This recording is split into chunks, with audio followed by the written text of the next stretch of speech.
Kolay gelsin çocuklar. Ne yapıyorsunuz? Limon satıyoruz abla. Bayram harçlığı mı? Hayır abla, gazı yarar. Allah hayrınızı kabul etsin. Amin. Toplanan paralar nereye gidecek? Razı. Allah sizden razı olsun. Gelin. Selamünaleyküm. Aleykümselam gençler, hoş geldiniz. Hoş bulduk. Nasılsınız? Böyle oturun.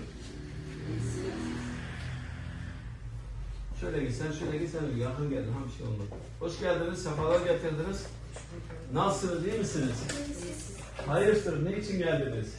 Biz cami önünde limon sattık ve kazandığımız parayı Gazze'ye bağışlamak istiyoruz. Maşallah, Allah hayrınıza kabul etsin. Umut Kervan'a vereceksiniz, Umut Kervan aracılığıyla bu parayı Gazze'ye göreceksiniz, öyle mi? Evet. Allah sizden razı olsun. İnşallah bu parayı biz de sizden teslim alacağız. Gazze'deki mazlum çocuklara sizin adınıza vereceğiz. Allah hayrınızı kabul etsin. Alayım alayım. Allah hayrınızı kabul etsin inşallah. Tamam, ben de sizin adınıza bunu Gazze'ye vereceğim.